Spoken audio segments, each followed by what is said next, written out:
There are things that only the chosen understand. There are secrets that cannot be spoken loudly because they are too holy, too powerful, and too sacred for common ears. You who are chosen by God must learn this truth. Not everyone can understand your calling. Not everyone deserves to hear what God whispered in your spirit.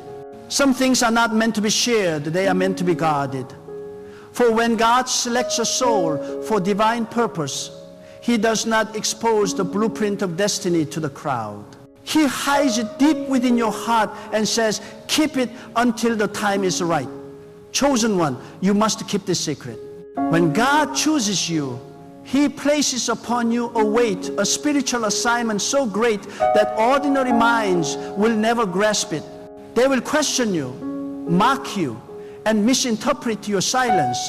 But that is because they do not see what you see. They do not hear what you hear. They do not walk where you walk. God is dealing with you in a private language that only your soul understands. And that language, that inner revelation, must not be shouted from the rooftops. It must be protected within the sacred chamber of your heart. Because once you expose divine instruction too soon, you invite interference, misunderstanding, and even sabotage. The secret is the shield of the chosen. The greatest mistake many chosen ones make is speaking before the time. They reveal the dream before it matures. They share the plan before it's sealed. And they invite voices that were never authorized to speak into their destiny. Do not tell everyone what God is doing in you. Do not announce every vision He plants in your spirit. There are things God will only entrust to you when He knows you can keep quiet. Because silence is not weakness, silence is strength. Silence is protection. Silence is obedience. The chosen learn to move in quiet power while others talk in loud confusion. The chosen let their results speak louder than their explanations. Understand this. When God begins to elevate you, not everyone will celebrate. Some will smile but secretly envy you. Some will pretend to support you but quietly plot against you. When the light of God shines upon you, darkness awakens in those who have hidden motives. That is why you must guard your secret. Protect the plan God gave you like a treasure. When others ask what you are working on, smile but stay silent. When they demand to know how you endure so much, lift your eyes to heaven and say, by the strength of God and nothing more. Because the secret of the chosen is that their strength comes from the unseen. Their power flows from prayer, not from performance. There will be moments when God isolates you. You will feel alone, misunderstood, even forgotten. But this isolation is divine. God hides you before He displays you. He separates you before He elevates you. He trains you in the secret place so that when He reveals you, no one can claim they made you. The secret seasons are sacred. They are not punishment, they are preparation. Every chosen one must pass through the school of silence, the wilderness of waiting, the chamber of hidden growth. While others run ahead to be seen, God keeps you hidden to be strengthened. Do not fight that. Embrace it. For the one who can keep God's secret can be trusted with God's power. There will be times when you want to explain yourself, when you want to defend your name, prove your worth, and clarify your intentions. But the chosen do not need validation. The chosen let God speak for them. When you speak too much, you drain your spiritual energy. When you stay silent, you allow God to act. You must learn the discipline of divine restraint. The world calls it silence. Heaven calls it wisdom. Your silence is not ignorance, it is strategy. Because when you reveal too much, you weaken your authority. But when you speak only when led by God, your words carry the weight of heaven. Chosen one, there are prayers that must remain between you and God alone. There are battles you must fight in secret. There are tears no one should see but God. There are victories no one should hear about until the right time. The strength of your journey lies in your ability to hide what God is doing until He says, now. The secret keeps you pure. The secret keeps you focused. The secret keeps you protected. Many have fallen not because the enemy was powerful, but because they exposed the divine information to human judgment. Do not let curiosity lead you to disobedience. Keep the mystery alive, because the mystery is where God works. When you are chosen, God will show you things in dreams, visions, and whispers that are not meant to be public. They are spiritual blueprints, heavenly codes, and divine instructions. You must not broadcast them to everyone who listens. Some will not believe you. Some will twist your words. Some will try to copy your calling. Guard your revelation with the discipline. Even when excitement fills your heart, learn to wait. God never rushes. He moves in perfect timing. The secret He gives you today is the foundation of your testimony tomorrow. Protect it until it grows into fruit that everyone can see. Do you know why God hides His chosen ones? Because destiny needs darkness to develop. Just as a seed cannot grow under open sunlight before it roots itself deep in the soil, so must your purpose remain underground before it blossoms.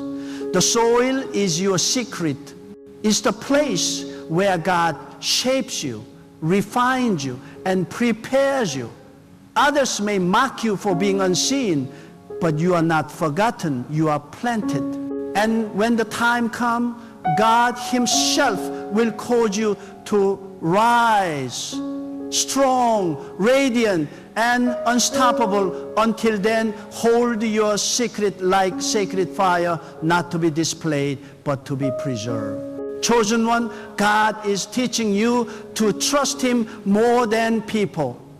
Because when you speak too soon, you make room for opinions that can pollute your faith.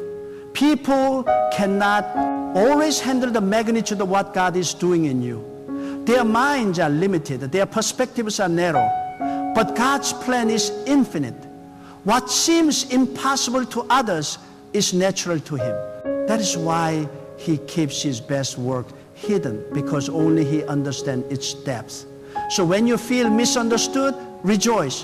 When people walk away because you stopped explaining yourself, smile. For it means God is drawing you into deeper secrecy, deeper intimacy with Him alone. The secret is your protection. It is your spiritual armor. When you live in constant explanation, you expose your spirit to judgment and envy. But when you live in quiet confidence, you create a shield around your purpose. Let your progress be silent. Let your growth be unannounced.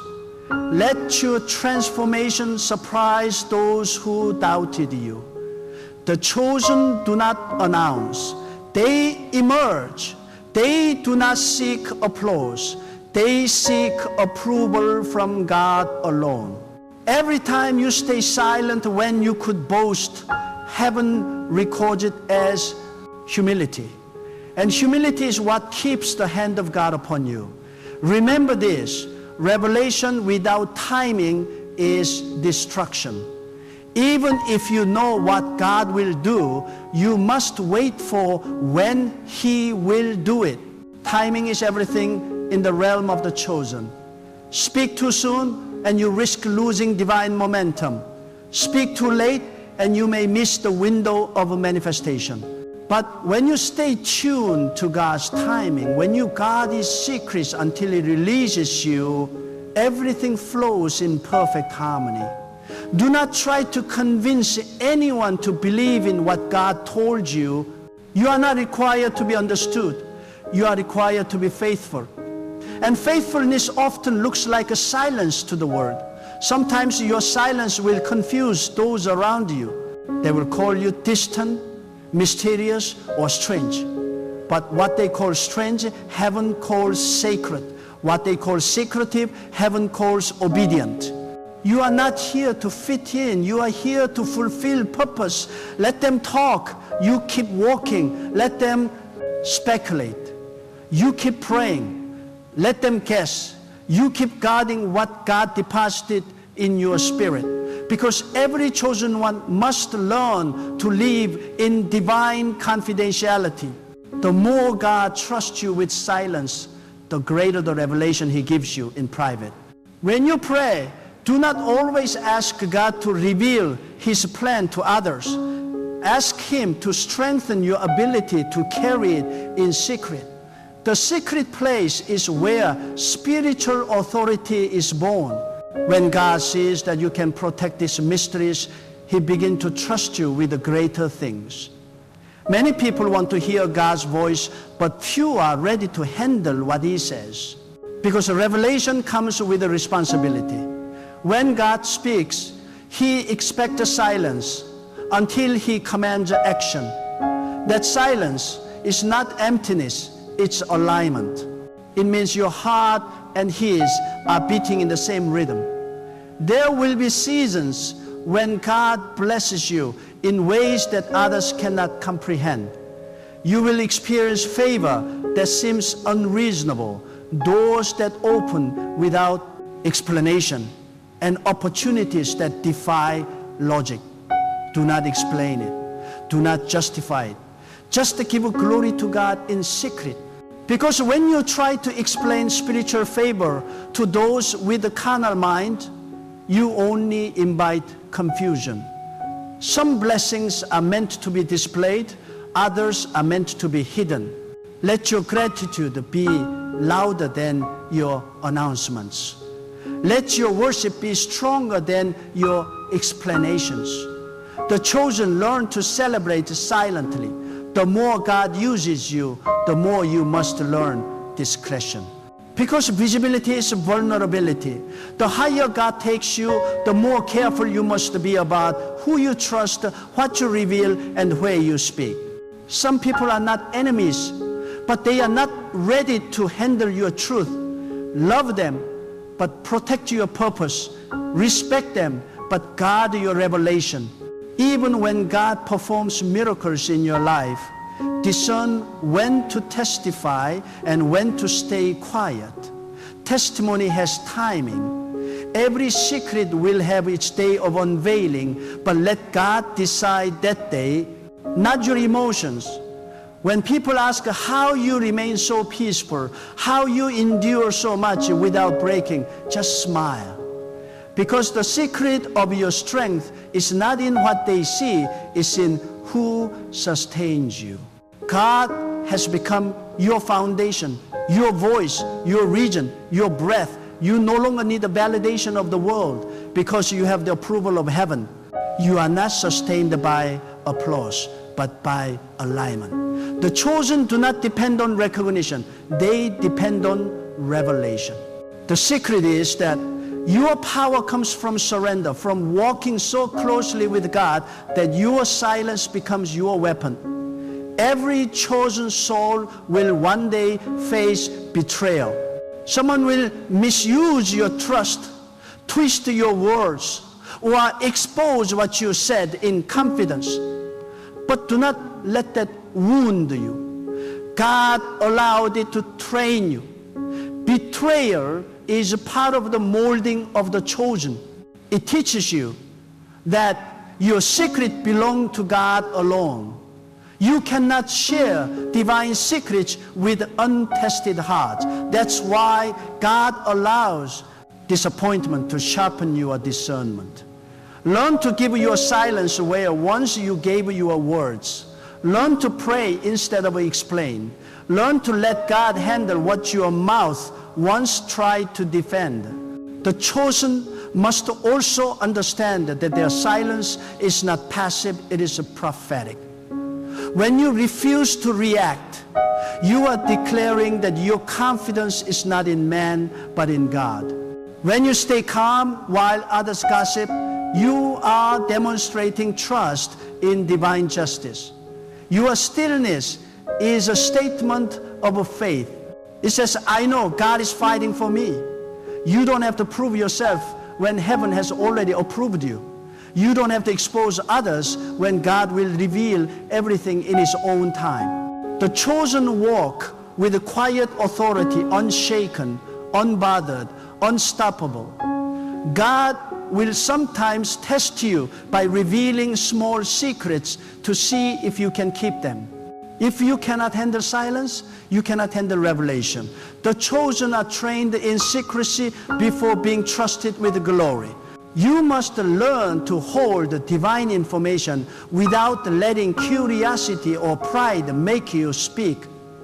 When you can protect what God shows you in private, He will begin to use you publicly. But if you rush to announce every divine whisper, He will withdraw until you learn restraint. Because revelation and maturity go hand in hand. Do you want to be trusted by God? Then become silent before Him. When others run to speak, learn to listen. When others boast of their visions, hide yours in prayer. When others seek to impress, seek to obey, your strength lies in your stillness. The chosen are not loud. They are deep. They carry secrets that the world cannot interpret. They are misunderstood because their lives are written in divine code. You must accept that not everyone will understand you, and that is okay. You are not here to be understood. You are here to fulfill divine purpose. There will be moments when your secret burns inside you, when the weight of what God showed you feels too great to carry alone. In those moments, don't run to people, run to God. Pour out your heart before Him. He is the only one worthy of hearing it. He understands every unspoken thought, every silent tear, every private struggle. He is your confidant, your shield, your secret keeper. And the more you trust Him with your silence, the more He trusts you with His mysteries. When God chooses you, He does not announce it to the world. He confirms it in your spirit. You feel it in the way your heart begins to reject what others accept. You feel it in the way you can no longer enjoy what once entertained you. You feel it in your sleepless nights when something divine burns within you, whispering that you were made for something greater. That whisper is not madness, it is destiny calling. And the secret of that calling is too sacred to expose to people who are still trying to understand their own lives. The chosen must learn to live with divine restraint, because when you speak too soon, you give room for the wrong voices to enter your sacred assignment. Chosen one, the power of your life is not in how much you reveal, but in how much you conceal until the right time.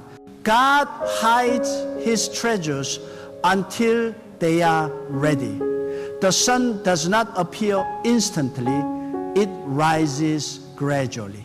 In the same way, your purpose is not meant to explode overnight. It is meant to unfold in divine rhythm. You must keep quiet while God works beneath the surface. People may call your stillness stagnation, but it is actually divine strategy. Every moment of silence is a seed. Every unspoken word is a weapon. Every secret you protect becomes a shield around your destiny. Do not let impatience destroy what God is building. The chosen are often tempted to prove themselves, to show their worth, to display their progress. But those who truly walk with God know that the loudest victories are those that happen in silence. The moment you start explaining everything, you lose your spiritual covering. Let God speak through your results, not your reports. When the fruit appears, you will not need to explain the seed. When the promise manifests, you will not need to defend the process. God Himself will vindicate you. There is divine power in mystery. God moves through hiddenness because hiddenness protects holiness. The more sacred something is, the more concealed it must be. Think of how the most precious jewels are buried deep in the earth. The deeper they are hidden, the greater their value. So it is with you. You are hidden because you are valuable. You are not overlooked. You are protected. You are not forgotten. You are being refined. The world may not see your preparation, but heaven does. And when the time comes, God will lift the veil and show what He has been shaping in secret. Be careful whom you allow to see your process. Not every listener is a believer. Some want information to help you, others want information to harm you. This is why God wants His chosen ones to discern the company they keep. You must not speak divine plans in casual conversations. You must not expose your prayer life to curious minds. You must not allow people with worldly perspectives to analyze heavenly matters. There are things only God can understand, and you must keep them between you and Him. Chosen one, the greatest revelations often come when no one is watching. God does His best work when you are alone with Him. That is why your solitude is sacred. Do not rush out of it. Do not despise it. When you are hidden, God is speaking. When you are silent, God is shaping. When you are still, God is strengthening. The quiet seasons of your life are not empty. They are pregnant with divine purpose.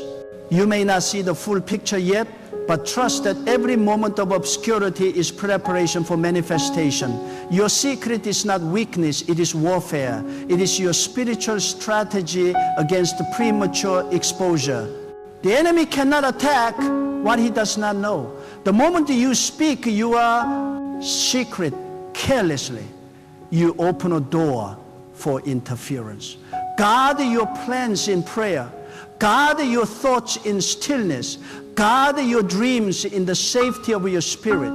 Even your tears are sacred. Let them fall before God alone. Let your pain be seen only by the one who understands it fully. There is healing in hiddenness. There is power in privacy. There is victory in silence. Do not be deceived by the noise of the world. In this age of constant exposure, where everyone wants to show what they are doing, the chosen must walk differently. You do not need to announce your growth, your success, or your intimacy with God. True power never advertises itself. True authority moves quietly. God does not thunder every moment, He whispers. And the chosen must learn the same holy restraint to move with confidence, not noise, with wisdom, not haste, with purpose, not pride. When God gives you vision, protect it like a seed planted in your soul. A seed does not survive if it is dug up every day to show others. You must let it grow underground where no eye can see. That is how faith works. Faith does not need applause, it needs patience. While others look for recognition, you must look for revelation. The chosen are not driven by validation from people, they are driven by instruction from God. Keep the instruction pure. Keep the secret safe.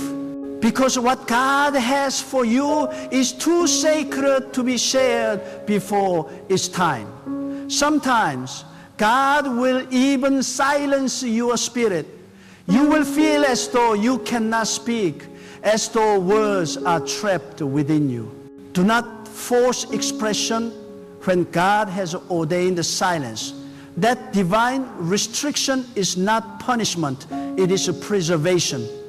He is teaching you that some things must be protected until they are matured. You cannot birth the revelation before its time. The chosen must learn the rhythm of heaven, a rhythm that moves slower than the world, but far deeper in meaning. There is a holiness in holding back. There is reverence in waiting. When you protect what God is doing within you, you honor His process. The impatient reveal, the wise conceal, the impulsive expose, the faithful preserve. You must become so spiritually mature that your peace is not disturbed by not being understood. Let them misunderstand you. Let them talk. Let them wonder. While they talk, you build. While they guess, you grow. While they question, you pray. That is the secret life of the chosen. Never allow the desire to be seen to destroy what God is building in the unseen. Many lose divine favor because they exchange secrecy for visibility. They reveal the blueprint too soon. They announce the miracle before it fully forms. They speak the prophecy before it manifests. And when opposition rises, they are unprepared because they share the prematurely. The chosen must learn that not all good news should be broadcasted, and not every blessing must be explained. Some victories belong only between you and God. The chosen are misunderstood because they live from a deeper place. They make decisions that don't make sense to others. They walk away from things others chase. They stay silent in situations where others would argue. That silence is not passivity, it is dominion. It is the authority of one who knows that God controls outcomes. You do not need to win arguments when God is your defender. You do not need to prove your worth when your worth is already established in heaven. The moment you understand that, you stop explaining yourself to those who were never meant to understand your journey. There are people who will never recognize the anointing on your life because they are too familiar with your humanity. That is why God keeps you silent in their presence. If you speak too much, they will misinterpret divine wisdom as arrogance. If you reveal too much, they will turn your prophecy into gossip. Silence protects you from the immature.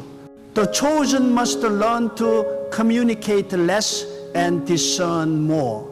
Every conversation is an exchange of energy. God yours wisely. Chosen one, your silence is not empty.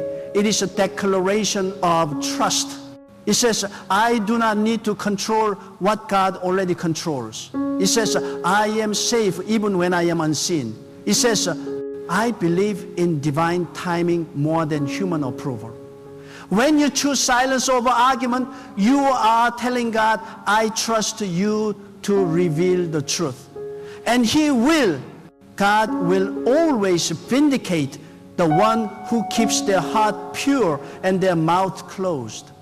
There will come a time when the secret you kept will become the testimony that inspires many, but it will only happen when the process is complete. God reveals outcomes, not drafts. He presents finished works, not unfinished stories. That is why He hides you while He perfects you. The longer He hides you, the greater the unveiling will be. Do not fight the hidden season. Embrace it as evidence that something magnificent is growing within you. You must also understand that every chosen soul carries a secret pain. That pain is the pressure of divine formation. It is the tension of being between promise and fulfillment. You cannot explain it to others because they will not understand. So you carry it quietly. You pray when no one sees. You weep when no one hears. You worship when no one applauds. That is how God molds you into a vessel of depth and power. The pain is not punishment, it is preparation. The chosen are pressed privately so that they can shine publicly. Be careful not to confuse exposure with elevation. Not every spotlight comes from God. Some lights blind, only God's light refines. The world offers visibility, God offers purpose. Choose purpose. Choose silence over show. Choose depth over display. The chosen are not meant to chase attention, they are meant to carry presence. And the presence of God rests upon those who can be trusted to keep His secrets. When you can live without explaining yourself, you have reached a level of spiritual maturity few ever attain. You no longer need people to understand you because you have a peace with God. You no longer chase validation because you have a vision. You no longer fear being misunderstood because you are anchored in divine purpose. This is the true power of the chosen, to walk in quiet confidence, to act without announcing, to move with divine certainty that God's plan will unfold exactly as intended. There will be days when you feel like speaking, when silence feels like suffocation. In those moments, remember, even silence speaks to God. Every unspoken word becomes a prayer. Every restrained thought becomes an offering. Every withheld explanation becomes a sacrifice of obedience. God hears what you do not say. He sees the strength it takes to stay silent, and He rewards it with a deeper revelation and higher discernment. There will come a time, chosen one, when the silence you kept will not just protect you, it will define you. It will become the mark of your wisdom, the evidence of your spiritual maturity. You will look back and realize that every moment you stayed silent was a moment of divine discipline. God was teaching you how to operate in wisdom rather than emotion. He was training you to respond to spiritual things spiritually, not through the weakness of human impulse. The chosen are not reactionary, they are revelatory. They move when God says move. And they speak only when the Spirit within them confirms the timing. God hides power behind restraint. Those who cannot control their tongue cannot carry divine authority. The moment you speak without guidance, you expose what God meant to protect. The chosen must become guardians of divine speech, carriers of holy discretion. You cannot reveal what has not been authorized. You cannot share what has not been sealed. God gives you insight, not to boast, but to build. Some revelations are meant to be prayed through, not spoken aloud. Some instructions are meant to be followed in silence, not shared with spectators. Do you know why God trusts only few with deep mysteries? Because only the few can carry them without pride. When you know something divine, when you've heard a whisper from eternity, it is easy to feel superior to others. But that is not the way of the chosen. The chosen understand that revelation is not for exaltation, it is for execution. You were not shown so you could shine. You were shown so you could serve. And those who serve God must learn to do it quietly, faithfully, and without seeking attention. God elevates those who can walk in secrecy without losing humility. The proud want to be seen, the wise want to be effective. The proud crave acknowledgement, the wise crave alignment. When you understand that your purpose is sacred, you no longer need validation. You no longer chase recognition because your reward is not found in applause. It is found in the quiet satisfaction of obedience. Every hidden act of faith, every silent prayer, every unseen sacrifice, God records it all. And when the time is right, He rewards openly what was done in secret. Chosen one, you must understand that even your pain is part of the secret plan. The tears you shed in the dark, the battles you fight in silence, the storms you endure alone, all of this divine preparation. God does not expose your struggles to embarrass you. He conceals them to empower you. You may think your suffering is unseen, but it is in those very moments of isolation that heaven leans closest. God is nearest to the ones who trust Him in silence. Your pain is the proof of your preparation, and your restraint is the proof of your readiness. Sometimes God will strip away every audience so you can learn that His approval is enough. When no one applauds you, He will. When no one notices your effort, He sees. When no one understands your silence, He knows why you kept it. The chosen must learn to live for the unseen applause of heaven. Because when your loyalty shifts from people to God, you enter a different level of spiritual authority. You no longer depend on the world to define you. You become unshakable, untouchable, and unstoppable, not because of pride, but because of trust. The secret you keep is a covenant between you and God.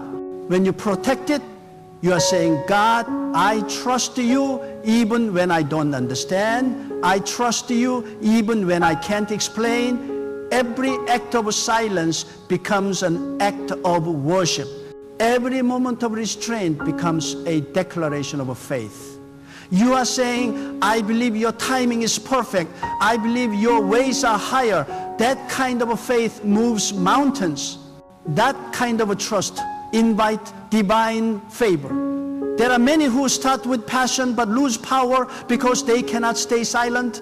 They rush ahead of God's timing, revealing what was meant to be hidden. They expose divine plans to unspiritual listeners, and what was sacred becomes contaminated by doubt. But the chosen know that not everything seen should be spoken, and not everything spoken should be repeated. You must be a vault of divine wisdom, sealed, disciplined, and strong. Only then can God entrust you with deeper revelations. When God whispers something to your spirit, it is not meant for debate, it is meant for destiny. You must guard divine whispers like a holy fire. Keep them in your soul until the moment of manifestation. The world will see the fruit, but they will never know the root. That's the power of the chosen. The ability to endure in secrecy until God says, now.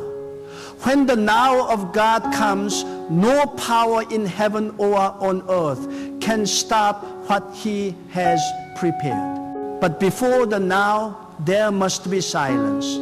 There will be voices that tempt you to speak before time. People will ask questions you are not meant to answer. They will pressure you to explain what God has not yet revealed. Resist that temptation. The chosen are not obligated to explain divine timing. They are called to obey it. You don't owe anyone an explanation for what God is doing in you. You owe God your obedience, your faith, and your silence. The less you explain, the more peace you preserve. Sometimes your silence will frustrate others because it reveals their impatience. Let it. When they cannot understand your quiet confidence, they will misinterpret it as pride. But it is not pride. It is peace. The chosen walk with an assurance that does not require explanation. You don't need to prove your relationship with God. Your life will prove it. You don't need to convince others of your calling. Your fruit will testify of it. The chosen don't waste words defending themselves. They conserve energy for divine purpose. So, chosen one, keep walking with a quiet strength. Let others chase attention. You chase alignment. Let others reveal their plans. You protect yours. Let others speak. You listen. For in your silence, God is speaking. In your restraint, He is releasing. In your obedience, He is preparing to unveil what no one has seen, what no ear has heard, and what no heart has yet imagined. You are not forgotten. You are hidden. You are not ignored. You are being refined. You are not delayed. You are being prepared. The secret you keep is the foundation of the destiny you will live. Guard it with all your heart. Protect it with all your strength. For in the silence of the chosen, God is crafting greatness that will one day speak louder than any words ever could. There are moments in life when your heart feels pulled in every direction, when you see people struggling, broken, or lost, and something inside you says, help them. That instinct is noble.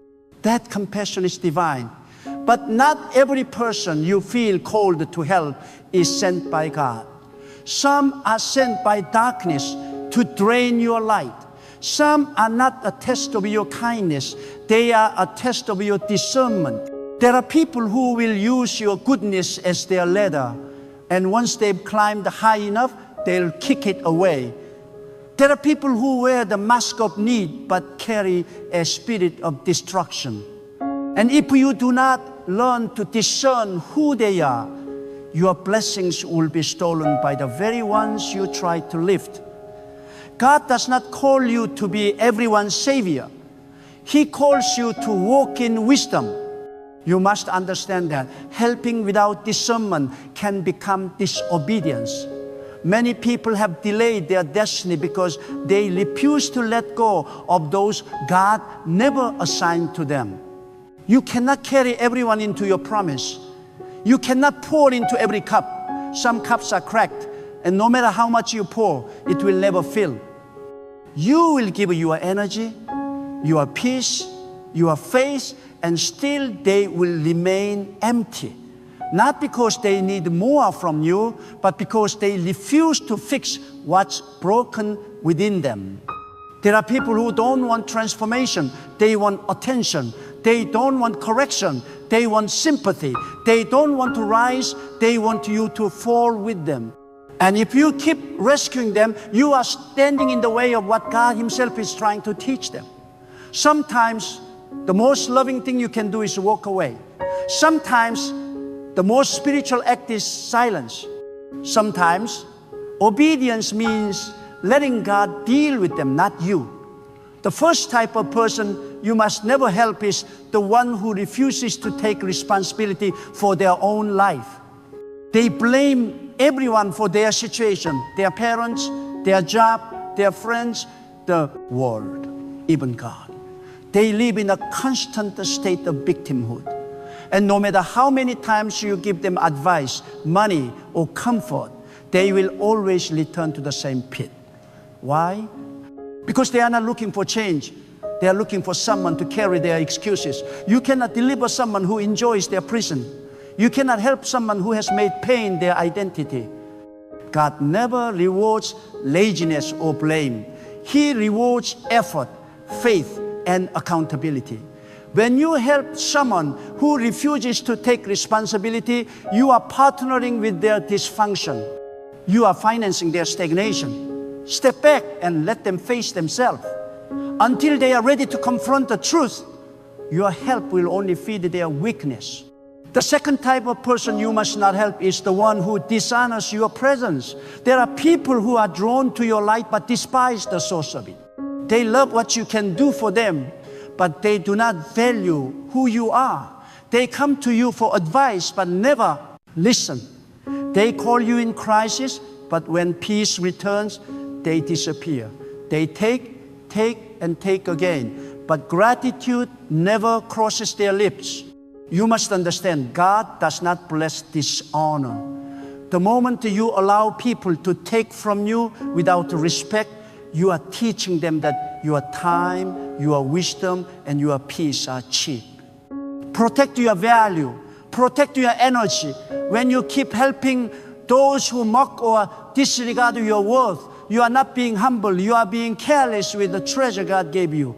The third type of person you must not help is the one who rebels against divine truth. These are people who hear wisdom but reject it. They know what is right but choose what is wrong. They walk in pride, refusing to humble themselves, yet when trouble comes, they want you to fix what their rebellion caused. You cannot rescue someone from consequences they keep creating. If God allows a storm to humble them and you interfere, you are standing between them and their awakening. Sometimes God uses pain to break arrogance. Sometimes He allows failure to reveal the futility of rebellion. Do not interrupt that process. There are moments when stepping back is not cruelty, it is alignment with the divine order. When you help those who defy truth, you are not saving them. You are opposing what God is doing in their life. The fourth type of person you must not help is the one who constantly drains your spirit. There are people who carry an energy that suffocates your peace. Every time you speak with them, you feel weaker. Every time you try to encourage them, they respond with doubt, fear, and negativity. They are not seeking light, they are addicted to darkness. They will find a problem in every solution, a storm in every blessing, a reason to complain in every sunrise. You must learn these truths. You cannot heal someone who is committed to hopelessness. God never called you to be the savior of everyone's emotional world. Protect your spirit from spiritual leeches.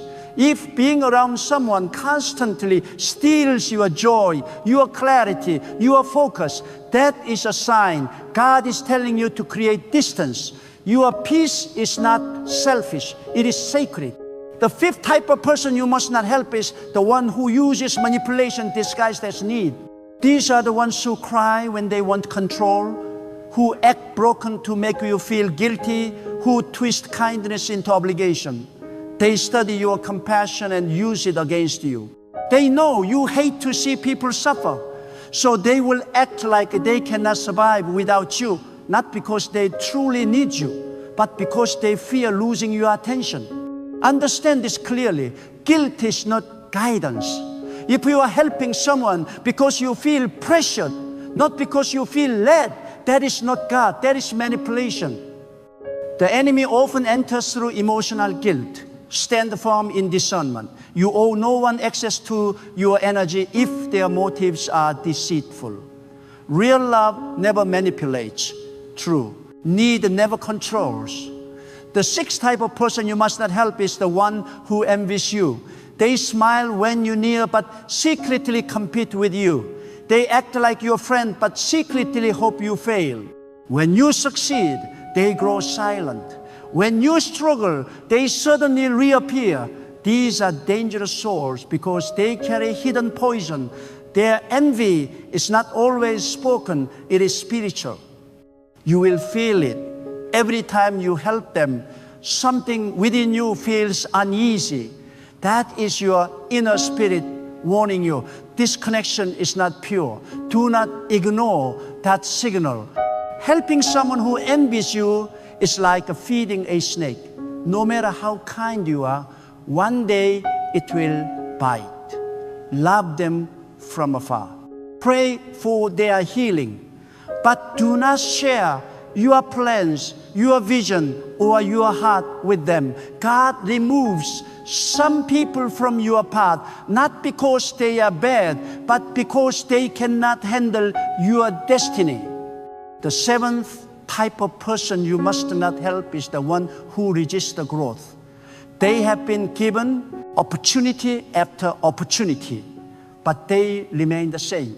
You advise them, you pray for them, you open doors for them, yet they never walk through.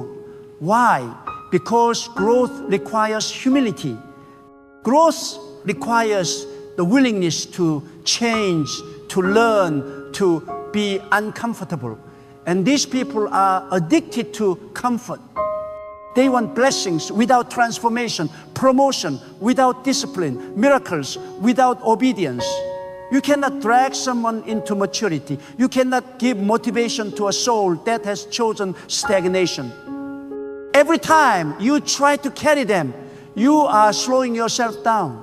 Some people do not need another chance. They need to feel the weight of their choices. Let God handle them. Your assignment is not to keep them comfortable, but to stay aligned with the divine purpose. Helping others is sacred, but helping the wrong people can become a curse. God never designed you to be drained, used, or manipulated. He designed you to operate in wisdom. There is a time to give, and there is a time to walk away. There is a time to support, and there is a time to be still. Discernment is not coldness, it is protection. When you follow God, He will teach you when your helping hand becomes a hindrance. Many people pray for strength, but God's strength often comes through separation.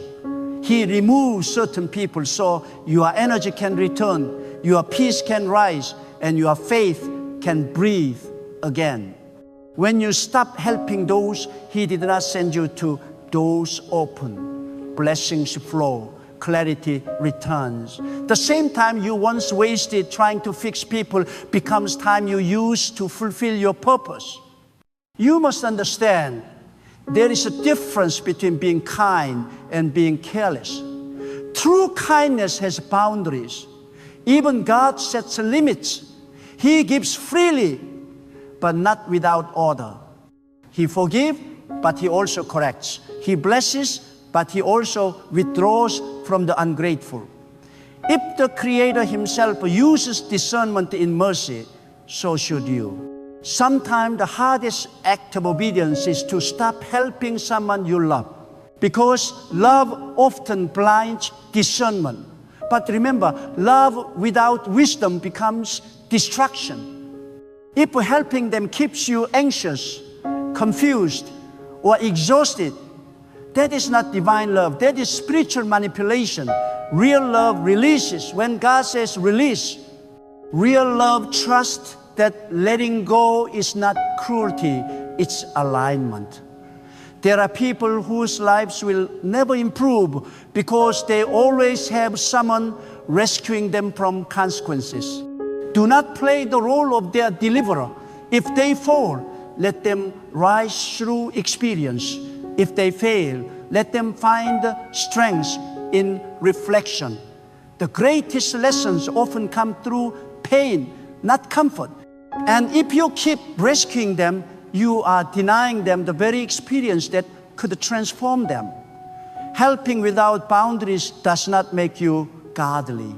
It makes you unwise. You are not called to carry the entire world, only what God placed in your hands. When you start saying no to the wrong people, you are saying yes to divine direction. Do not fear being misunderstood. People who benefit from your lack of boundaries will always call you selfish when you stop serving their agenda. Let them talk. Let them go. You answer to God, not to human opinion. God will always test your heart through people. Some will be genuine assignments. Your help will heal them. Others will be distractions. Your help will drain you. Pray for discernment daily. Ask God, who is my assignment and who is my distraction? Because the wrong connection can delay your entire destiny. There are helpers who lose their calling because they kept feeding takers.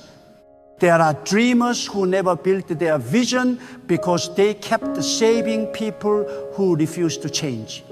Your destiny deserves your focus, not your exhaustion. You are not created to be everyone's solution. You are created to walk in divine purpose. And purpose requires separation. Do not let guilt keep you in relationships God has already ended. Do not let emotion keep you attached to people who only bring confusion.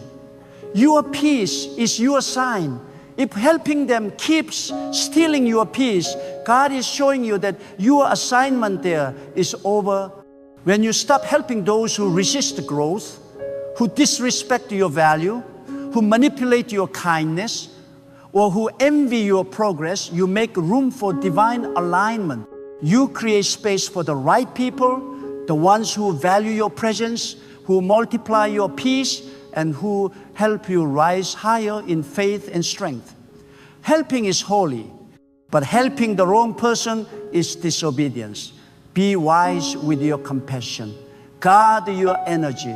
Protect your calling. Not everyone who cries deserves your hand. Some only need to feel the weight of silence.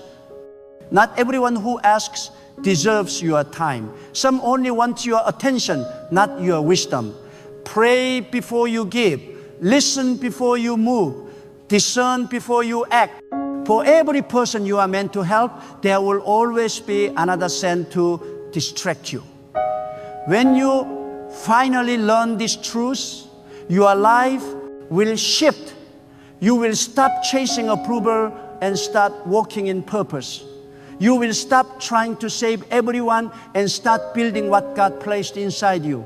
And as you walk in this divine clarity, you will discover that peace is not the absence of problems. It is the presence of order. God's order. When God begins to elevate your life, He will also begin to expose the people who cannot go with you. That is not punishment. It is protection. God will start showing you who truly stand for you and who only stand near you for their own benefit. Some people come into your life not as blessing, but as barriers. They are not there to support your mission. They are there to drain your focus. And if you do not separate when God shows you the truth, you will lose time, peace, and divine momentum. Helping the wrong people can blind you to the right ones. That is why discernment is one of the highest forms of wisdom.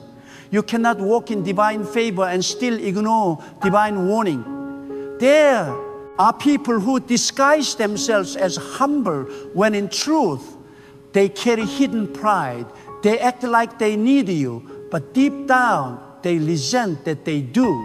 These are the ones who pretend to be teachable, but the moment you correct them, they withdraw. You pour into them, yet they secretly measure your flaws.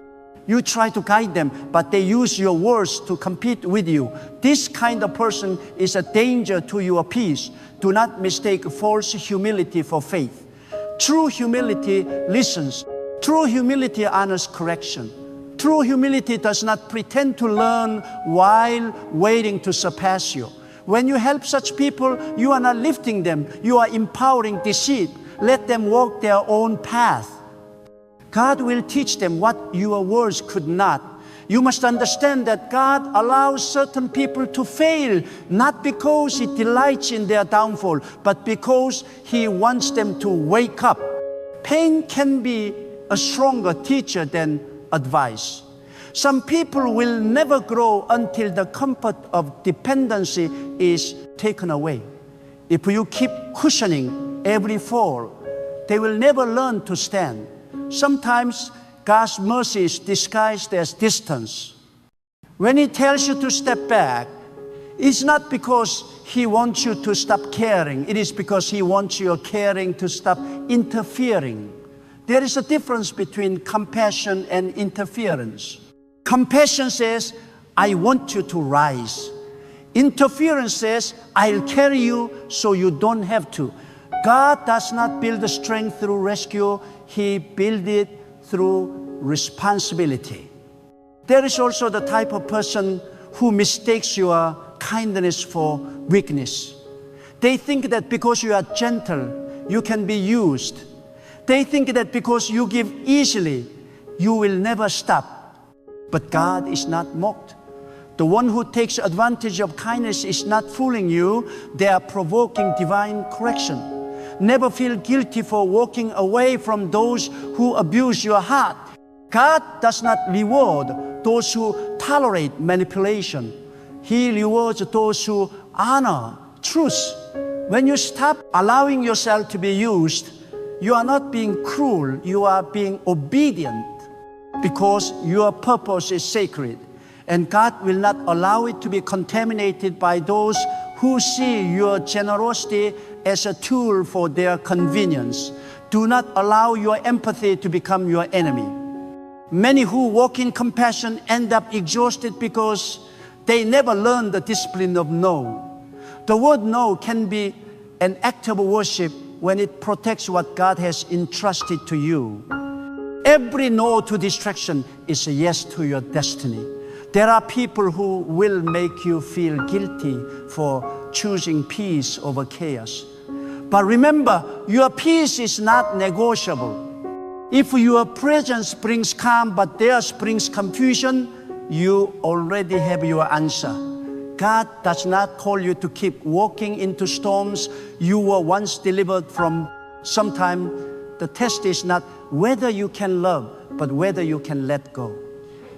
One of the greatest truths in life is that not everyone who cries deserves comfort.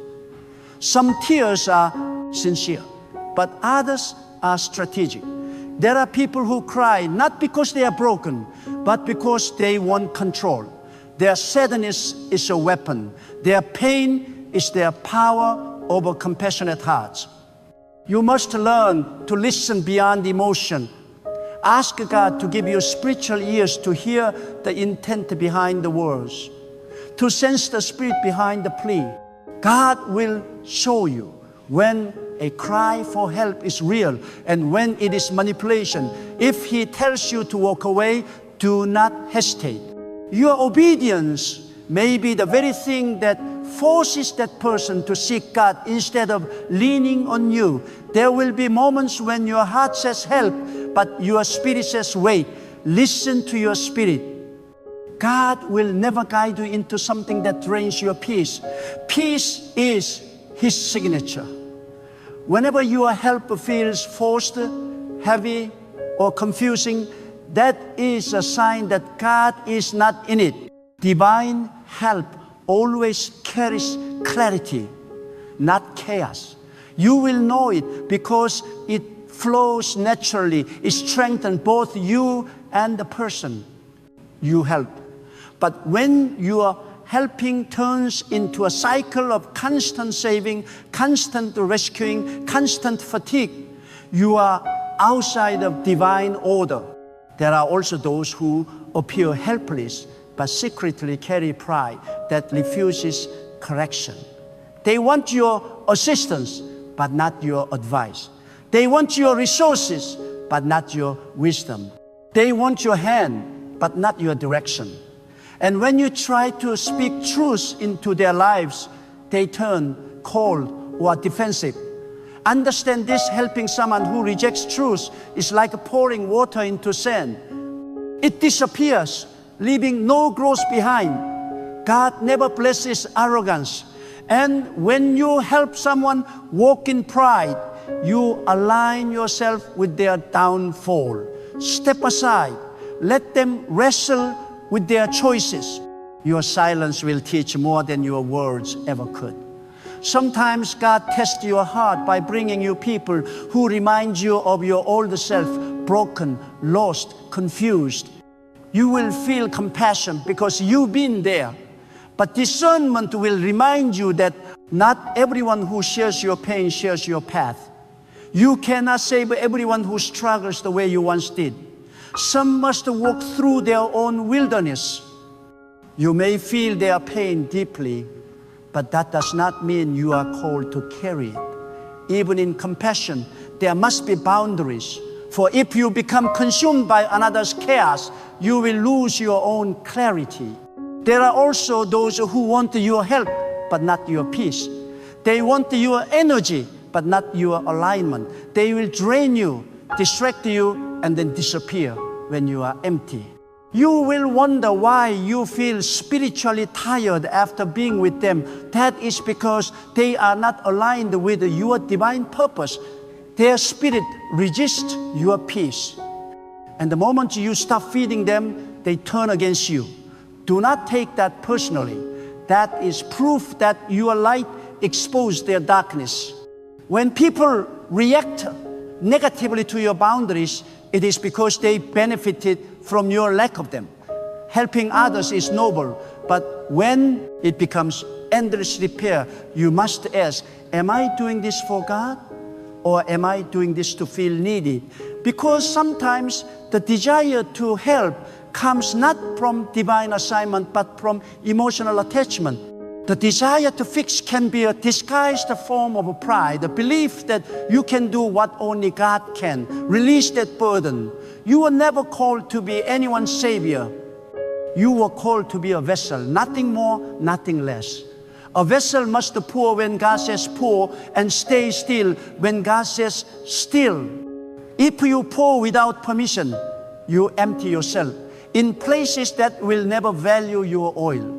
Many people fail to reach their next season because they are busy maintaining others who refuse to move. Every time you carry someone who has no intention of walking, you delay your own journey. You must choose obedience over attachment. Sometimes love means saying, I care for you, but I will not carry you. That statement does not make you heartless, it makes you wise. For even divine love operates in order. God helps those who move in faith, not those who live in excuses. There are seasons when God will call you to isolation, not as punishment, but as purification. He removes the voices that keep you dependent on human approval. He cuts off relationships that confuse your discernment. In their silence, you will learn to hear Him clearly. You will see how much of your helping was driven by fear. Fear of being rejected, fear of being misunderstood, fear of being seen as unkind. But when you walk with God, you realize that obedience is greater than approval. If your heart is right with God, you need not explain your decision to anyone. The people you help should bring peace to your soul, not heaviness to your spirit. If their presence constantly disturbs your focus, they are not your assignment. Real connections are mutual. They uplift, they strengthen, they inspire. But toxic ones are parasitic. They take and never give. They promise loyalty but deliver confusion. They talk of unity but sow division. Helping them is like watering weeds. They grow quickly, but they choke the garden of your purpose. Guard your garden. Guard your peace. Guard your spirit. God will never require you to destroy yourself to prove your kindness. True kindness honors balance. The same God who commands love also commands wisdom. You must learn to see beyond emotion and act from discernment. When God tells you to help, you will feel a divine flow. Peace will confirm it. But when He tells you to hold back, obedience will protect you. Every no spoken in alignment with God saves you from 100 battles later. There will be times when the people you refuse to help will accuse you of being selfish, arrogant, or cold. They will twist your silence into betrayal. But do not be moved. Let them speak. Let them misunderstand. You are not responsible for their perception. You are responsible for your obedience. When you stand firm, when you follow the quiet voice of God rather than the loud cries of manipulation, you step into spiritual authority. You will find yourself lighter, freer, and more peaceful than ever before. And soon you will see why God removed certain people. Because the moment you let them go, doors you never imagined will open. Energy will return. Ideas will flow. Your spirit will breathe again. You will realize that your delay was never due to lack of ability. It was due to misplaced loyalty. You were busy helping those who had no intention of working with you. But now God will send new people, those aligned with your vision, those who carry the same light, those who multiply your peace instead of consuming it. Helping others is divine when directed by God. It becomes destruction when driven by guilt. You are not called to be drained. You are called to overflow. And overflow only happens when you pour where God instructs. Choose your soil wisely. Not every hand that reaches deserves your help. Some reach to be lifted. Others reach to pull you down. Pray for discernment. Because when you learn whom to help and whom to release, you enter the realm of divine balance, the place where peace guides every decision and God directs every step. And remember, when God removes people from your path, do not chase them. Do not question it. Do not mourn what was meant to end. God sees what you do not. Some people must exit your life so your destiny can enter. Your peace is the confirmation. When the burden lifts, that was God's hand releasing you. When confusion fades, that was God's wisdom guiding you. And when clarity returns, that was God's voice whispering, now you are ready to walk with me. When God starts preparing you for the next level of your destiny, He will often begin by testing your heart through people. Some will come wrapped in need and others cloaked in admiration. Some will appear helpless and others will appear wise. But look closer, not every cry for help is a divine signal to act. Sometimes it is a trap of distraction sent to derail your progress. Every person who crosses your path is either a seed or a weed. One will multiply your peace, the other will choke your purpose. That is why God gives discernment, not so you may judge, but so you may guard what is sacred. Discernment is not suspicion. Suspicion looks through fear. Discernment looks through wisdom. Discernment does not say, this person is bad. It says, this connection is not right. There is a difference. Some people are not evil. They are simply not meant for your journey. God designed every soul for a particular season. And when that season ends, holding on becomes disobedience. The pain of release is temporary, but the cost of holding on is eternal delay. If you continue to pour into those who refuse to grow, you will dry up before you ever reach your divine assignment. There is a power in silence. When you stop rescuing everyone who calls, you make room for God to speak. There are moments when the most spiritual thing you can do is to say nothing, to stop explaining yourself, to stop fixing everyone's problems, and to let God be God. You were never meant to carry the emotional burdens of the world. Your strength has a divine purpose, and it must be reserved for what truly matters. Every time you exhaust yourself for the ungrateful, you are robbing your destiny of its strength. Some people only value you when they need something. When they are full, they forget your kindness. When they are empty, they return as if nothing happened. Do not be deceived. Gratitude reveals truth. When a person can take your time, your love, your help, and offer no appreciation, it is a sign that their spirit is not aligned with yours. God values gratitude because it reveals the condition of the heart. A thankful heart multiplies blessings. An ungrateful one repels them. You cannot help someone who despises the very hand that feeds them. God watches how you use your compassion. Compassion is holy, but it must be guided. If your compassion leads you to compromise your peace, it is no longer compassion, it is bondage.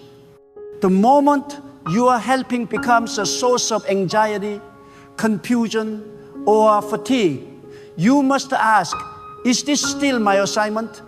God never calls you to what destroys your clarity. Peace is the confirmation of divine direction. If peace is absent, God's approval is not there.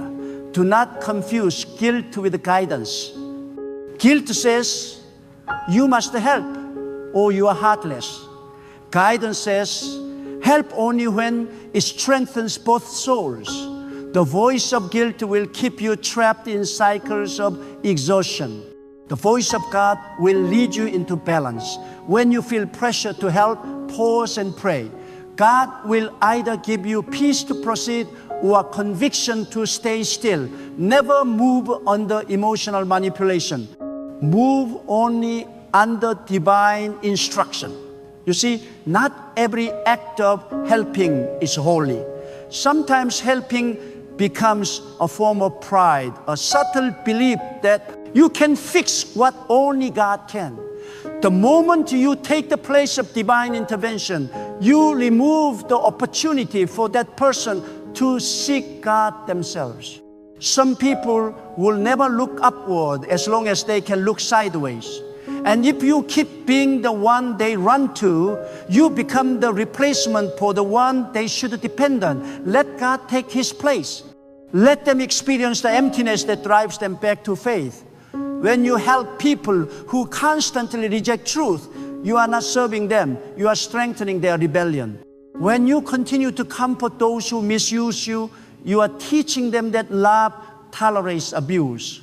When you give endlessly to those who never give back, you are telling them that your time is not valuable. You must correct the message you are sending. Love without boundaries is not love, it is surrender. Real love protects itself because it knows that peace is sacred. Some will misunderstand your withdrawal. They will say you have changed, become cold, or lost compassion. But what they call distance, God calls discipline. The discipline to protect your purpose, the discipline to walk away from confusion, the discipline to honor the boundaries God placed around your heart. You are not being cruel when you set limits. You are being wise. For wisdom does not give endlessly, it gives strategically. You must also understand that every divine calling requires separation.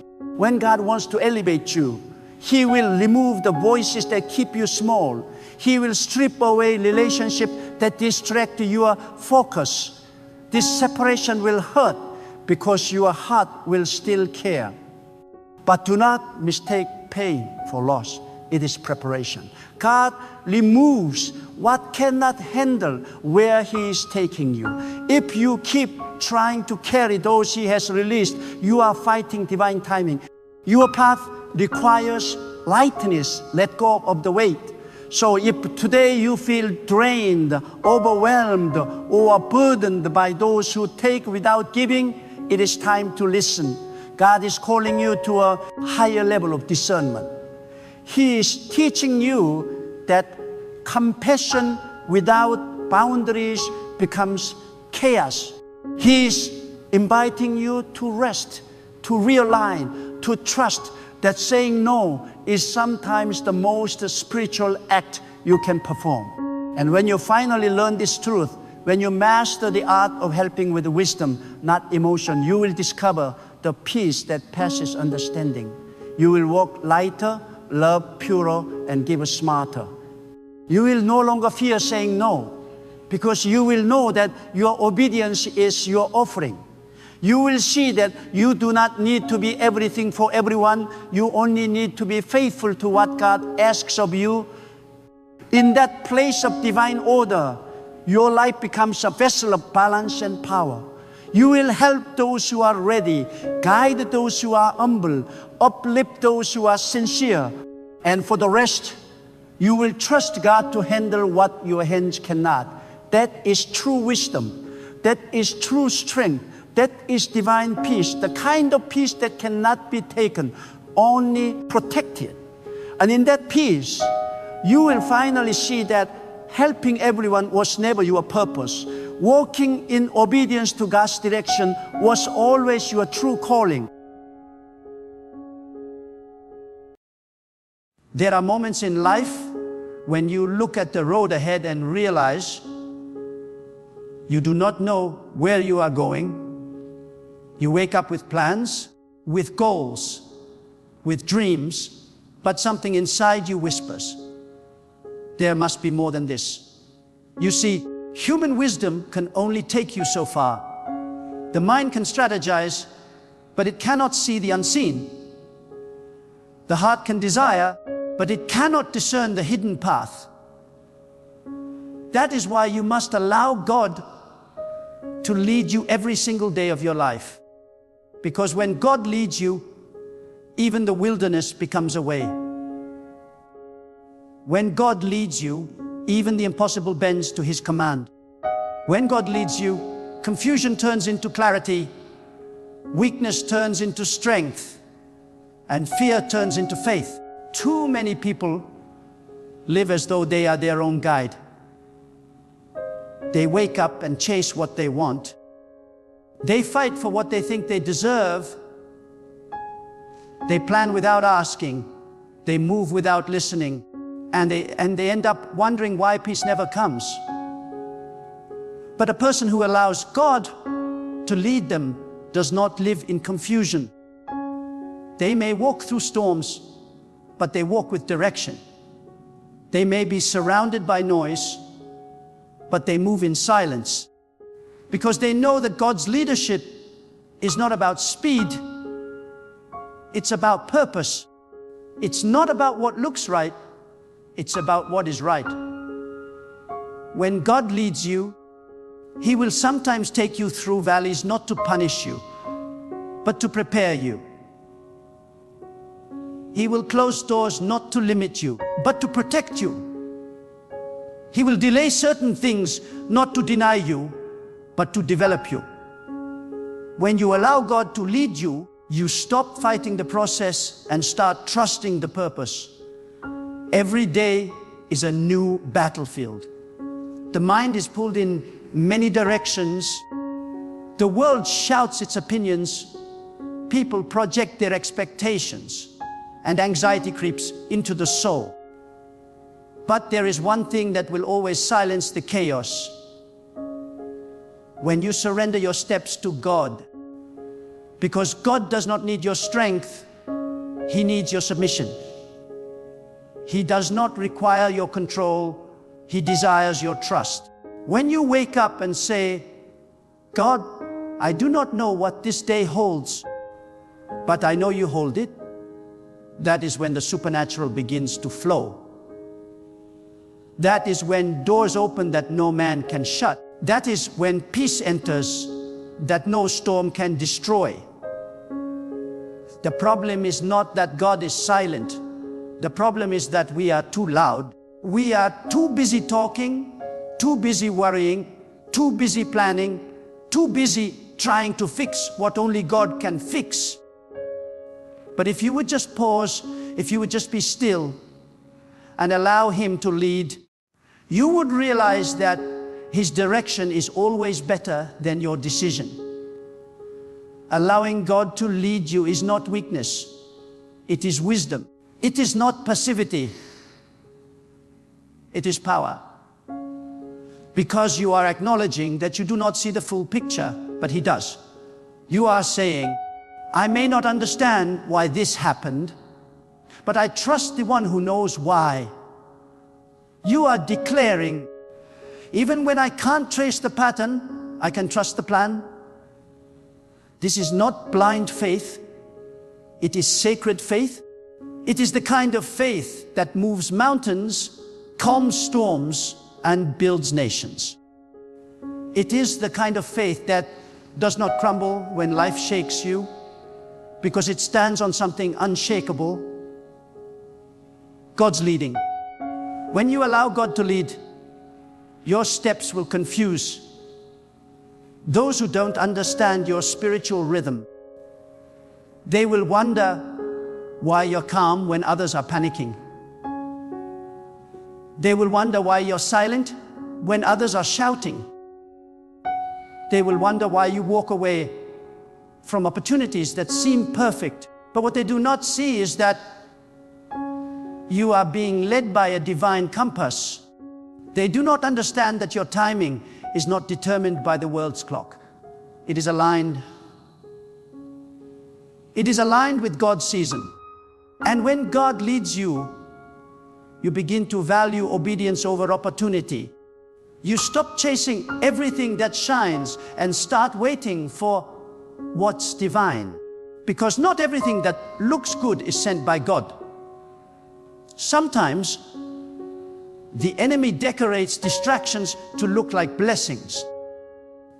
But when you allow God to lead, you will see through the disguise. You will discern what others cannot detect.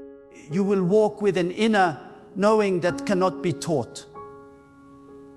It can only be received from above. To allow God to lead you every day means to begin each morning in surrender, not in strategy.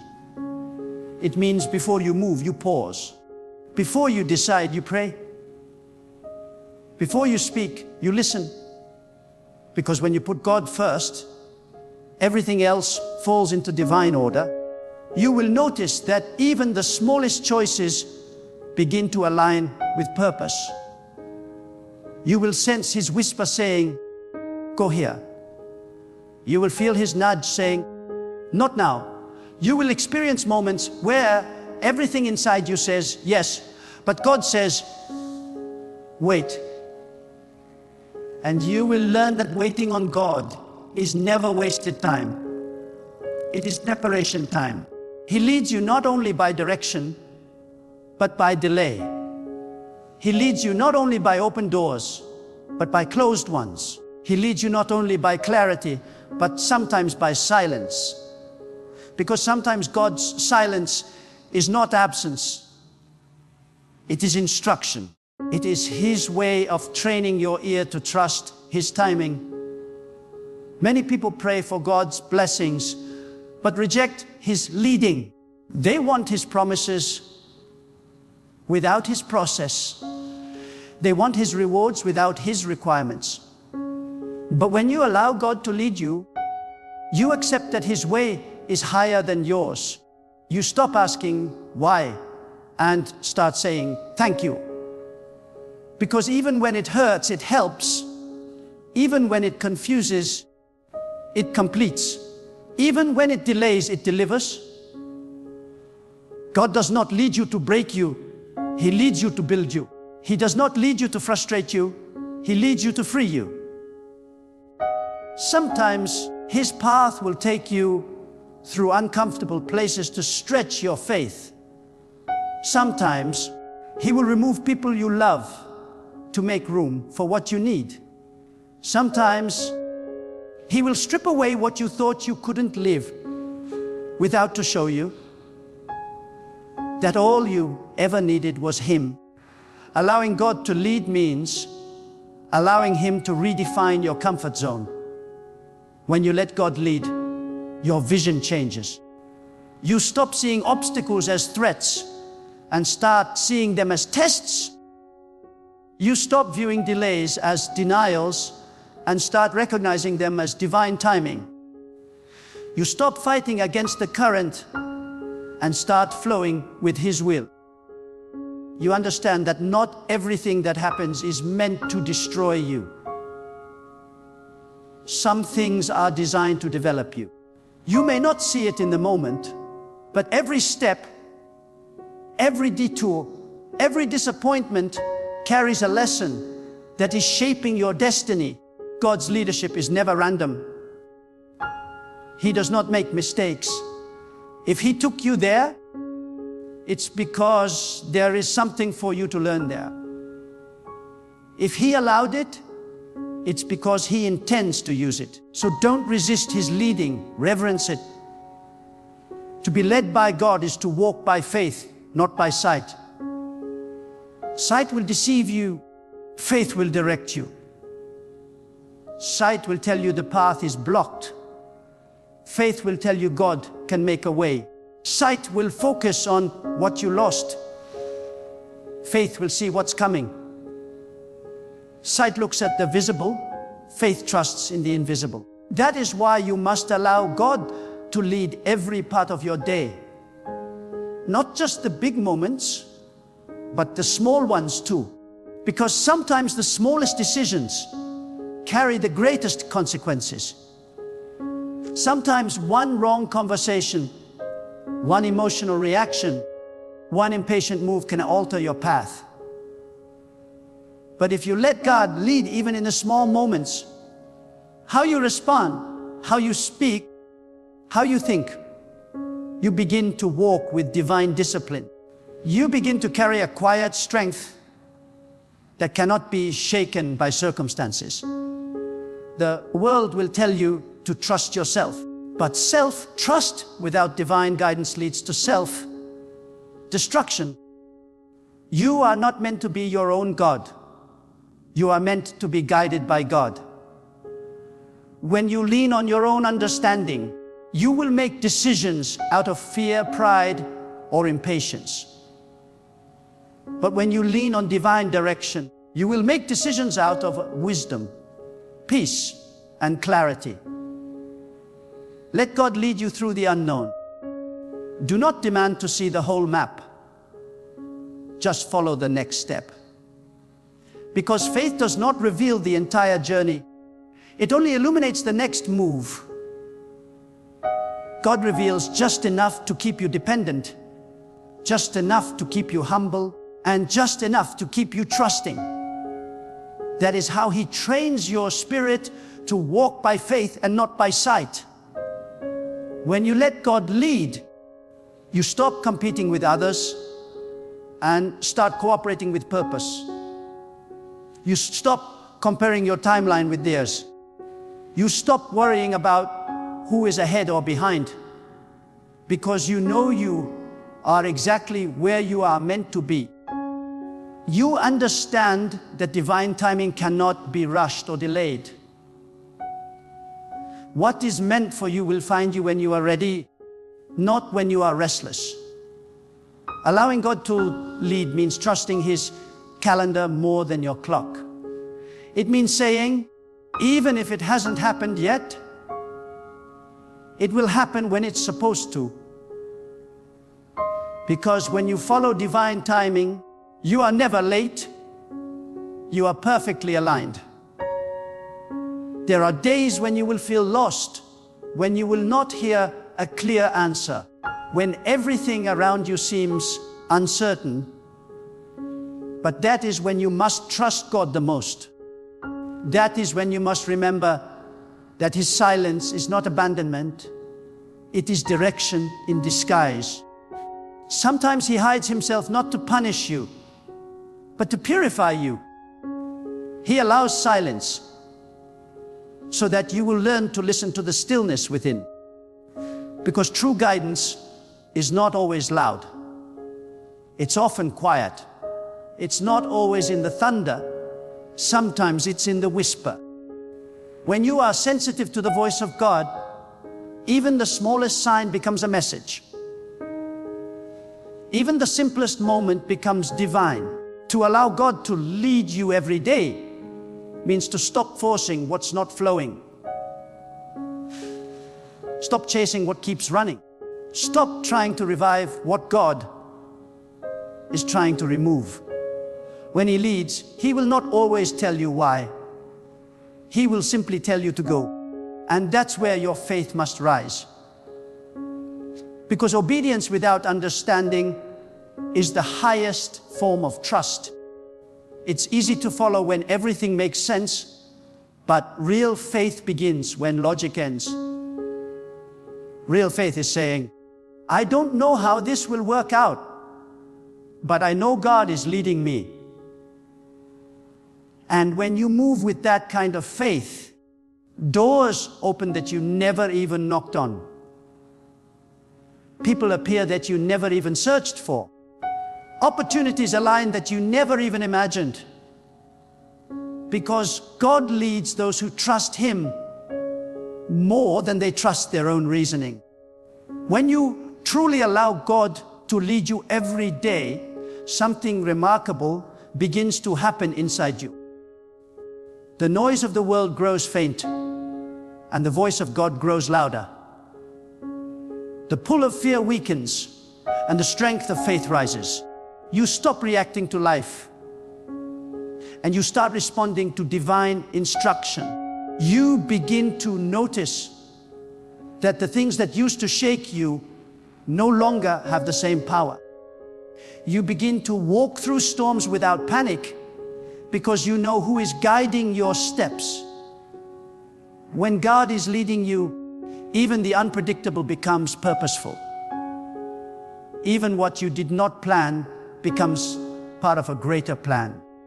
You no longer question every setback because you know that behind every obstacle lies a hidden lesson.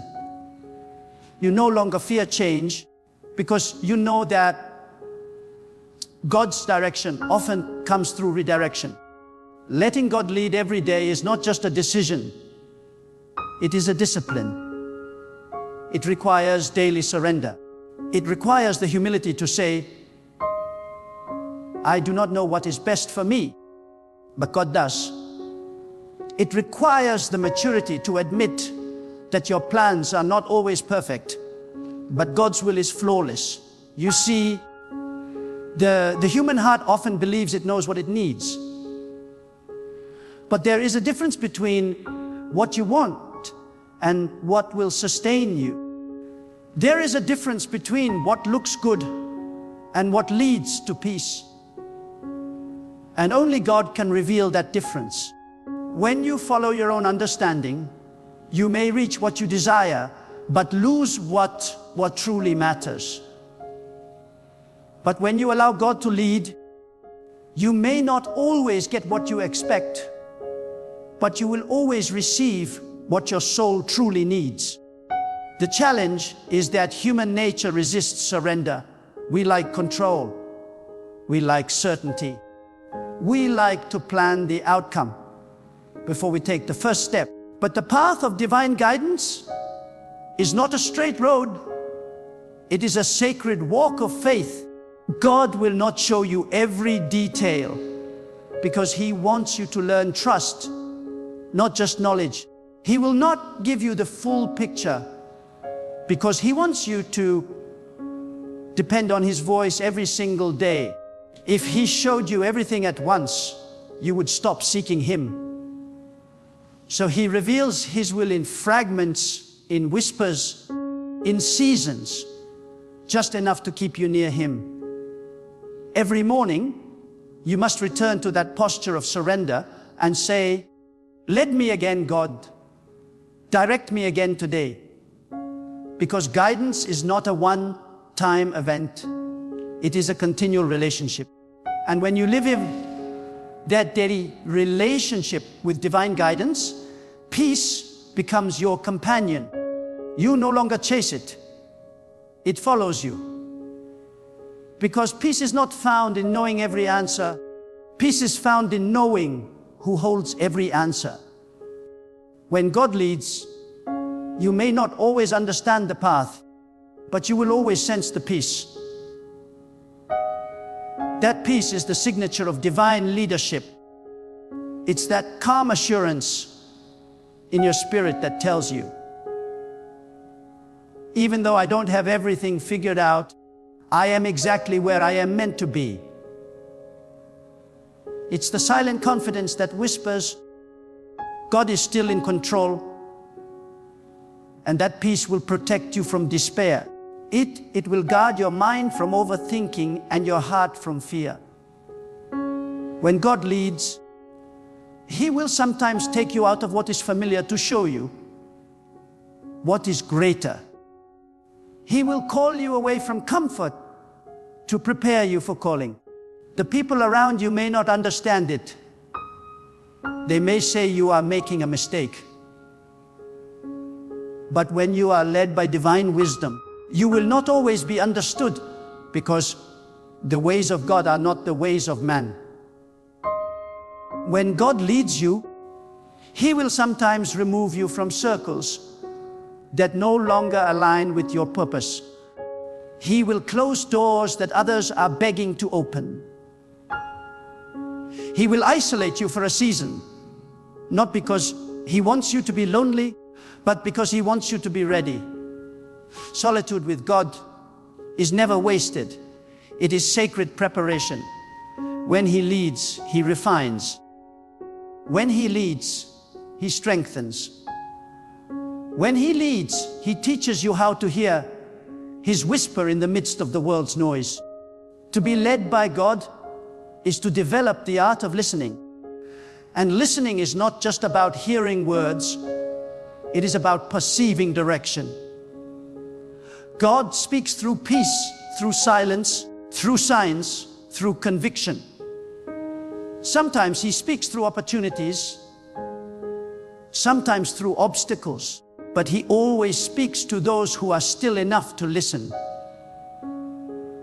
If your heart is full of noise, you will miss His whisper. If your mind is full of worry, you will overlook His guidance. This is why spiritual stillness is essential. You must learn to quiet your emotions, to silence your fears, to steady your mind, so that your spirit can receive what God is trying to show you. When you allow God to lead you every day, you learn that delays are not denials. They are divine timing. What seems late to you is right on time in God's schedule. You may be praying for something that has not yet come, but God is not ignoring you. He is arranging everything to align perfectly. There are people He must prepare, doors He must open, situations He must correct before He releases what you asked for. Trust that. Stop measuring God's timing with your impatience. His delay is His protection. His not yet is His way of saying, I am still working behind the scenes.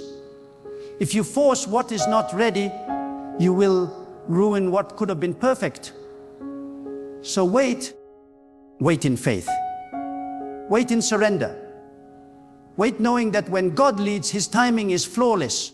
And understand this: when God leads you, He doesn't just change your path, He transforms your perception. You start seeing through spiritual eyes. You begin to notice the hand of God in ordinary moments. A closed door becomes a message. A delay becomes a lesson. A disappointment becomes direction. This is how spiritual maturity grows, through the awareness that God is leading, even when life feels uncertain. The immature demand explanations. The mature simply trust the process because they know that God's wisdom is infinite and His plans are perfect. When you let God lead, you stop trying to control people. You stop trying to fix everything and everyone around you. You learn that your responsibility is obedience, not outcome. You obey and God handles the results. You sow the seed and God determines the harvest. You speak the truth and God changes the hearts. Many lose peace because they carry burdens that were never theirs to carry. They try to be the leader instead of the follower. But when you truly let God lead, you release the weight of control and rest in the power of faith. You begin to live lighter, walk freer, and move with confidence because you know you are not navigating life alone. Letting God lead does not mean life will be easy. It means life will be purposeful. You will still face storms, but the difference is that now you will not drown in them. You will still encounter valleys, but now you will walk through them with peace. You will still face opposition, but you will stand firm because you know who is guiding you. God does not promise an easy path, but He promises a victorious destination. He does not remove the mountain. He strengthens your legs to climb it. He does not always calm the storm. Sometimes He teaches you how to rest in the boat while the storm rages. Divine leadership builds endurance. It molds character. It purifies motives. It transforms your heart until you no longer desire your own will, but only the will of God. When you follow divine direction, you begin to live above fear. You no longer fear what's ahead because you know who is ahead. You no longer worry about tomorrow because you know who holds tomorrow. You begin to understand that even your mistakes cannot derail God's purpose. Even when you take the wrong turn, He can redirect you. Even when you fall, He can restore you. Because divine leadership is not fragile, it is merciful. God knows how to bring beauty from your brokenness. He knows how to turn your detours into destiny, but you must allow Him to take the wheel. Stop fighting for control. Stop trying to plan what only God can plan. You are not the author of your story. He is, and His version is always better than yours. Each morning you rise, remind yourself that today is not yours. It belongs to God. Invite Him into your thoughts, your plans, your words, and your emotions. Do not begin your day in rush and noise. Begin it in surrender and stillness. Say within your heart, God, guide my steps, filter my thoughts, and order my path.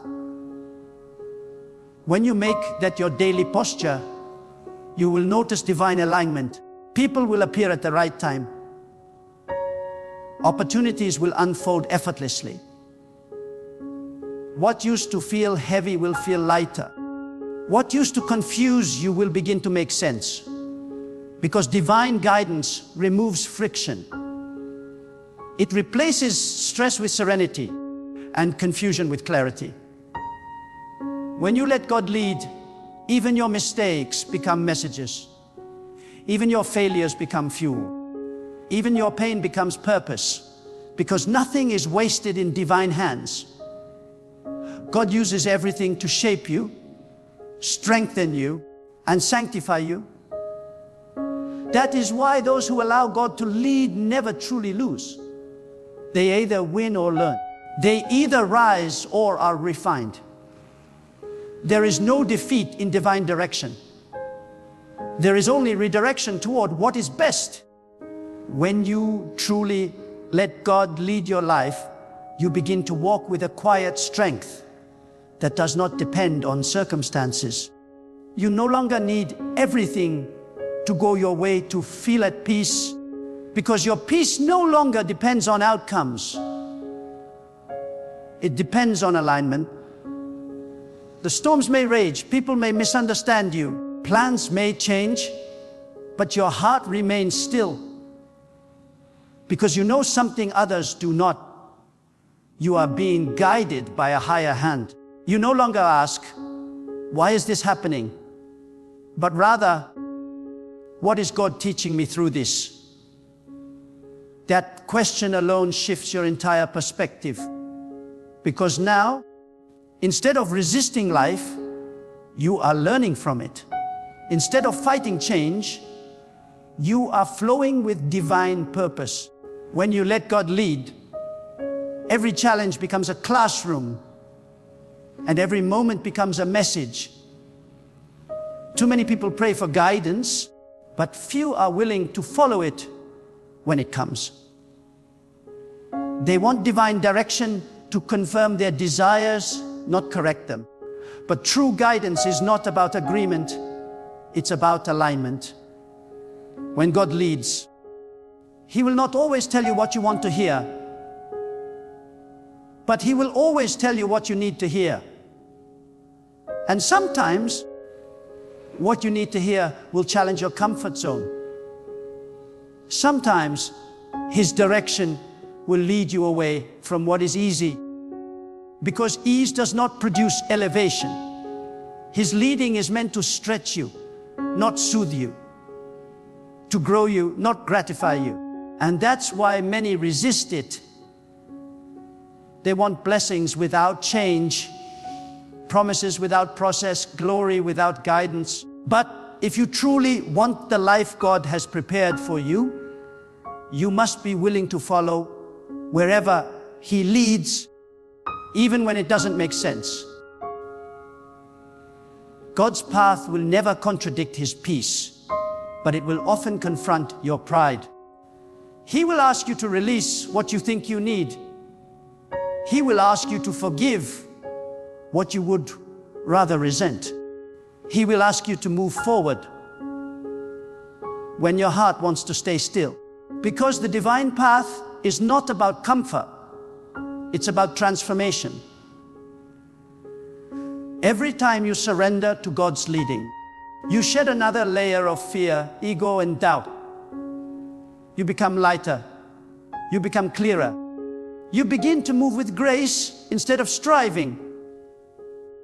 The more you surrender, the freer you become, because the power of divine guidance lies not in control, but in trust. When you allow God to lead you daily, He begins to protect you in ways you cannot see. Some of the people who walked away were not losses. They were divine removals. Some of the doors that closed were not rejections. They were redirections. Some of the plans that failed were not punishments. They were protections. God leads you by what He allows, but also by what He prevents.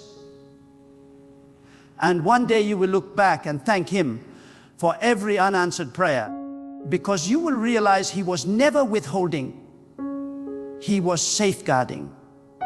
When you let God lead, you begin to trust that what doesn't happen is just as important as what does. You stop forcing outcomes and you start flowing in divine timing.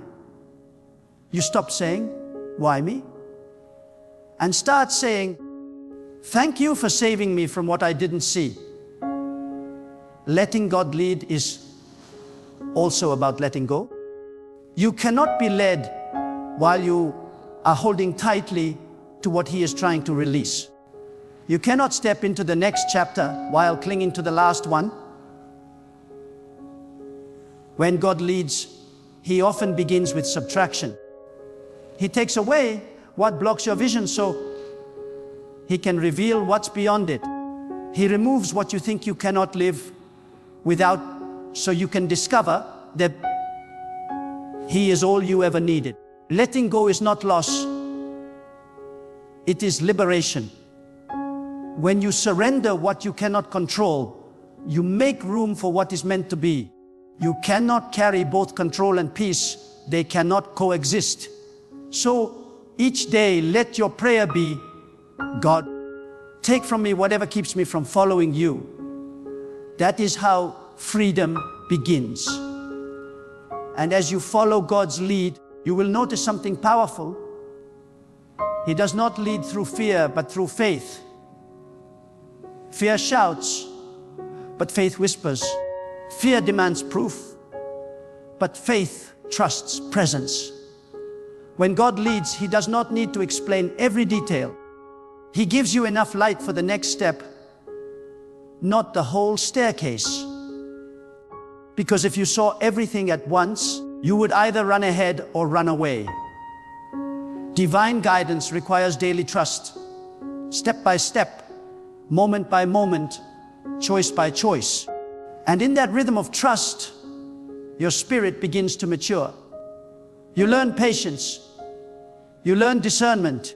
You learn how to distinguish between impulse and inspiration, between emotion and direction, between noise and truth. When God leads, you begin to experience life as a divine conversation. Every event, every encounter, every delay becomes a part of that sacred dialogue. Sometimes He speaks through peace that settles your heart. Sometimes through discomfort that stirs your spirit. Sometimes through opportunities that open, and sometimes through obstacles that close. But to the one who listens deeply, God is never silent. He is always speaking through nature, through intuition, through circumstances, through the stillness of the soul. That is why allowing God to lead requires sensitivity. You must learn to quiet the outer world so that the inner world can hear.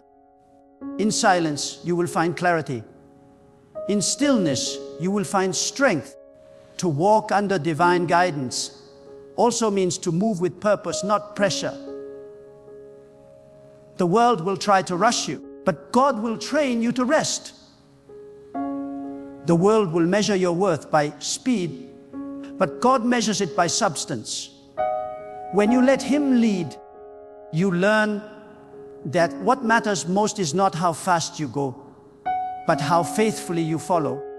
You stop chasing timelines and start embracing seasons. You realize that everything beautiful in life unfolds in divine order. Flowers bloom when it's their time, rivers flow when it's their time, and blessings arrive when it's their time. When you rush ahead of God, you may enter something prematurely. And what begins in haste often ends in heartbreak. But when you let Him lead, you learn that patience is not passive, it's powerful. It is the posture of trust that says, I will not force what God is still forming. And as He leads, you will notice that your desires begin to transform. What you once wanted no longer satisfies you. The things that used to excite you begin to lose their hold. You begin to crave depth instead of distraction, purpose instead of popularity, truth instead of trends. This is the refinement that comes from divine leadership. God will change not only your path, but your palate. He will purify your desires until they align with His wisdom. That is when true contentment begins. When your heart stops chasing what was never meant for you and starts resting in what is divinely assigned to you. Allowing God to lead you every day also teaches you endurance, because the path of faith is not free from struggle. It is full of sacred strength. When you are led by God, you will not be exempt from trials, but you will be empowered to overcome them. You will learn that pressure is not meant to destroy you, but to define you.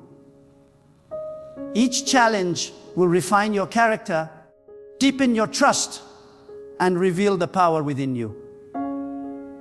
Divine leadership does not remove storms, teaches you how to stand in the middle of them. When God leads, even your tears water the soil of your destiny. Even your pain becomes the proof that you are growing.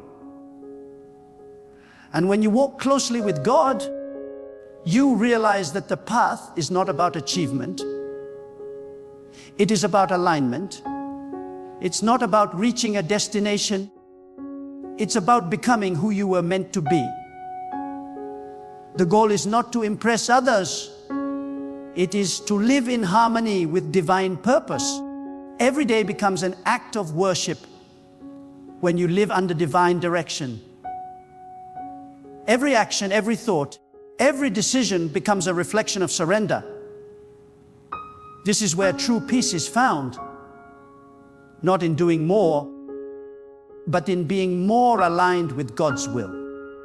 When you let God lead, you no longer fear the unknown, because the unknown is only unknown to you, not to God. He has already walked ahead of you. He has already prepared the way. You may not see it, but He has already arranged every connection, every opportunity, every outcome that you need. Your job is not to predict. Your job is to follow. When you trust that God goes before you, you stop living in anxiety and start living in expectancy. You begin to say, whatever comes, I am ready, because I know who leads me. That is divine confidence. Not arrogance, but assurance. Assurance that your life is in the hands of the one who never fails. There will be days when you do not feel strong, when confusion clouds your mind, when the path seems hidden. But that is when you must remind yourself, divine leadership is not based on feeling, it is based on faith. Even when you don't feel His presence, He is still leading you. Even when you don't hear His voice, He is still speaking through circumstance. Even when you feel lost, He knows exactly where you are. Your emotions do not define His presence, His promise does. So keep walking, keep trusting, keep surrendering. Because every step you take in faith draws you closer to the purpose that has been waiting for you all along. And finally, when you allow God to lead you every day, you discover the highest freedom, the freedom from worry. You stop trying to control tomorrow because you know that God is already there. You stop fearing what's next because you know that divine wisdom governs your path. You begin to live each day with gratitude, not anxiety, with peace, not panic, with trust, not turmoil. Because to live led by God is to live in alignment with truth itself. And there is no greater strength, no deeper peace, no higher wisdom than walking in step with the one who created you.